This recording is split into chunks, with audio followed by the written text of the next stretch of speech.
আজকে তোমাদের সামনে একটা নতুন ভিডিও নিয়ে চলে এসেছি। তো তোমাদের এই ভিডিওতে যেটা আলোচনা হবে যে ক্লাস 12 এর পরে আমরা যদি এনডিএতে যাই তাহলে কি হবে। দেখো এনডিএতে কারা কারা যাবে, তারপর কোয়ালিফিকেশান কি লাগবে, তারপর এজ লিমিট কত লাগবে, কোন কোন এক্সাম হবে, রিটেন এক্সাম কত হবে, কোন সাবজেক্টের হবে, তারপরে আমরা আর যেটা মেন কথা হচ্ছে ফর্ম ফিল আপ কবে থেকে চালু হবে, ঠিক কি না। এটা আমাদের সকলে জানতে হবে যে ফর্ম ফিল আপটা কবে থেকে চালু হবে, নাহলে কিন্তু পেরিয়ে গেলে ডেট কিন্তু আর চান্স কিন্তু আসবে না, ঠিক কি না।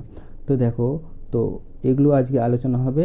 আর আরেকটা কথা বলি যে যারা যারা তোমরা এই ভিডিওটা দেখছো তারা কিন্তু একটা করে লাইক কিন্তু দিয়ে দিও সবাই, ঠিক কি না। তোমরা যদি একটা লাইক দাও তাহলে কিন্তু আমার ইচ্ছা হবে যে যেন আমি তোমাদের জন্য একটা নতুন ভিডিও নিয়ে আসি। তো তোমরা যদি লাইক দাও তাহলে আমার ইচ্ছা হবে, ঠিক কি না। তাহলে তোমাদের কাছে নতুন তথ্য নিয়ে আসবো এরপরে নেক্সট অন্য ভিডিও নিয়ে। তো আজকে তোমরা যে ভিডিওটা নিয়ে এসেছি তোমরা সবাই দেখো শুরু থেকে শেষ পর্যন্ত। দেখো তোমরা এবার যে আমাদের কোয়ালিফিকেশানটা কী লাগবে এনডিএতে যদি যাই আমরা, তাহলে দেখো ক্লাস 12 মিনিমাম হচ্ছে কি 12, তার মানে কি 12 পাস হলেই হবে, ঠিক আছে, যে কোনো স্ট্রিম থেকে হোক। তারপর দেখো এজ লিমিটটা কত লাগবে, এজ লিমিটটা লাগবে হচ্ছে কত 16.5 বছর থেকে নিয়ে 19.5 বছর পর্যন্ত, ঠিক আছে। তার মানে কত 19 বছর 6 মাসের মধ্যে হলেই হবে। এরপরে দেখো আর্মিতে কারা কারা পারবে যেতে, আর্মিতে যেতে পারবে দেখো সবাই, অল স্ট্রিম, মানে যারা সায়েন্স নিয়ে পড়ে, যারা আর্টস নিয়ে পড়ে, যারা কমার্স নিয়ে পড়ে, যে কোনো স্ট্রিমের হলেই হবে, তারা সবাই আর্মিতে কিন্তু যেতে পারবে, বোঝা গেছে। এরপরে দেখো চলে আসছে কি এয়ারফোর্স আর নেভি।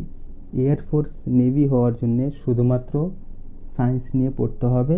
আর যেখানে যারা পিসিএম নিয়ে থাকবে, পিসিএম বলতে ফিজিক্স কেমিস্ট্রি ম্যাথ, যাদের 11 আর 12-এ ফিজিক্স কেমিস্ট্রি ম্যাথ আছে তারাই কিন্তু এয়ারফোর্স আর নেভিতে যেতে পারবে, বোঝা গেছে সবার। এরপরে দেখো এক্সাম প্যাটার্ন কীভাবে হবে। ফার্স্ট কী হবে, রিটেন এক্সাম।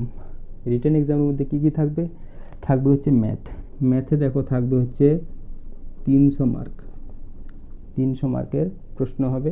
আর ইংলিশ আর জিকেতে হবে মিলে 600 মার্ক, তাহলে হয়ে গেল।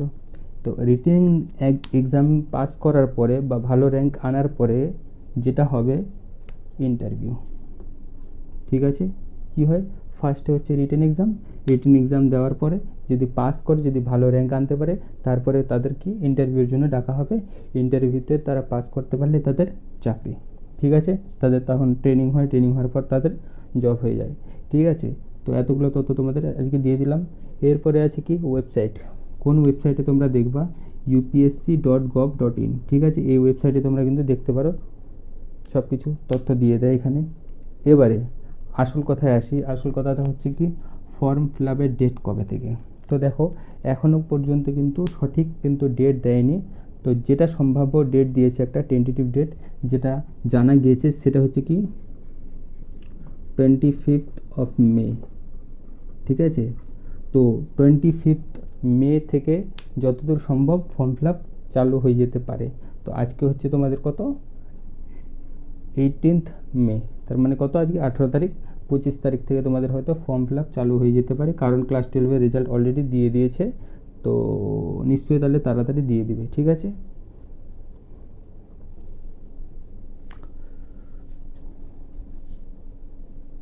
আর হ্যাঁ, এরপরেও যদি এই ভিডিওটার পরেও যদি কারো কোনো কিছু ইনকোয়ারি থাকে এনডিএ সম্পর্কে, যে আমি আরও এটা নিয়ে জানবো, কারো আরও ডিটেলস যদি জানতে চায়, তাহলে তারা কমেন্টে কিন্তু আমাকে বলবে, নেক্সট অন্য কোনো ভিডিওতে তোমাদের সেটা নিয়ে আলোচনা করব। ওকে, তাহলে আজকের মতো গুড নাইট।